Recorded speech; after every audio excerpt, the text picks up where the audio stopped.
Hi everyone, मैं प्रिया और अपने चैनल पर आप सभी का स्वागत करती हूँ। तो देखिए, आज हम बेलपत्र जो है 5 पत्ती वाला जो बेलपत्र होता है वो किसी वरदान से कम नहीं है। चलिए, तो कुछ उपाय हैं जिससे दूर होगी आपकी हर परेशानी। कहते हैं शास्त्रों के मुताबिक 5 पत्ती वाला बेलपत्र सबसे श्रेष्ठ माना गया है। दरअसल इस 5 पत्ती वाली बेलपत्र को पंच देवता यानी ब्रह्मा, विष्णु, महेश, गणेश और माँ भगवती का प्रतीक माना गया है।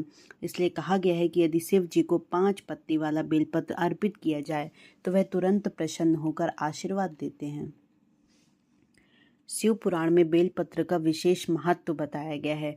वहीं इसे लेकर कई नियमों का उल्लेख भी शिव पुराण में मिलता है।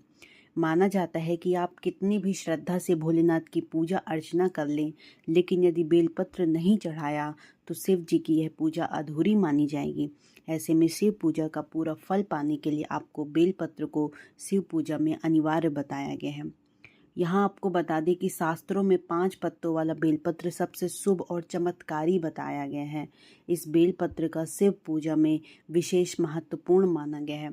हालांकि 5 पत्ती वाला जो बेलपत्र है वो आसानी से नहीं मिलता, लेकिन यदि 5 पत्ती वाला बेलपत्र शिव जी को चढ़ाया जाए तो वह तुरंत प्रसन्न हो जाते हैं।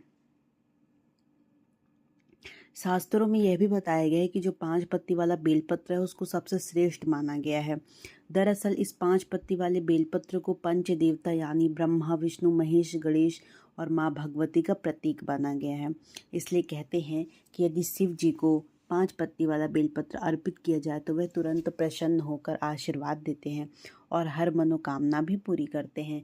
वहीं शास्त्रों में 5 पत्ती वाले बेलपत्र के कुछ उपाय भी बताए गए हैं, जिन्हें करने से सेहत से लेकर विवाह में आने वाली हर बाधाएं दूर हो जाती हैं।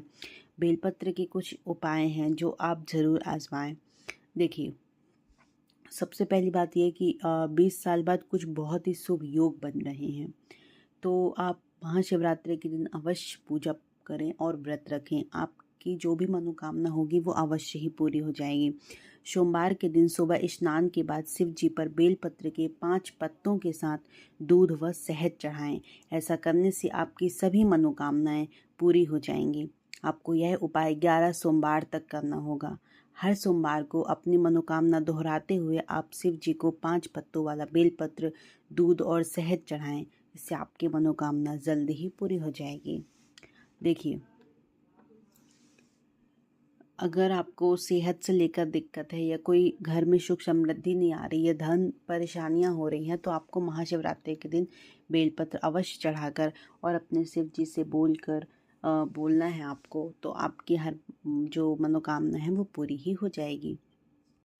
देखिए, हिंदू धर्म से जुड़ी तमाम तरह की पूजा में प्रयोग किए जाने वाले शंख का भी बहुत अपना महत्व है, लेकिन देवों के देव महादेव की पूजा में इसका इस्तेमाल नहीं किया जाता। आखिर शिव पूजा क्यों नहीं होता शंख का प्रयोग? तो देखिए, सबसे पहली बात ये कि कहते हैं कि देवों के देव महादेव की साधना आराधना के लिए महाशिवरात्रि का महापर्व मतलब 8 मार्च को जो है इस बार, तो शिव को समर्पित इस पावन रात्रि में श्रद्धा और विश्वास के साथ भगवान शंकर की साधना करने पर शीघ्र ही शिव का बरसती है और जीवन से बड़े सभी दुख, रोग, शोक सब दूर हो जाते हैं।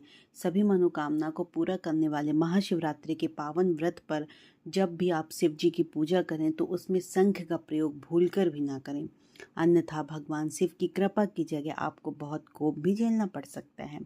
तो देखिए, कहते हैं कि हिंदू धर्म में जिस शंख को कई देवी देवताओं ने अपने हाथ में धारण कर रखा था और जिस शंख के बगैर भगवान विष्णु और माता लक्ष्मी की पूजा अधूरी मानी जाती है, उसी शंख का प्रयोग भगवान शिव की पूजा में नहीं किया जाता है।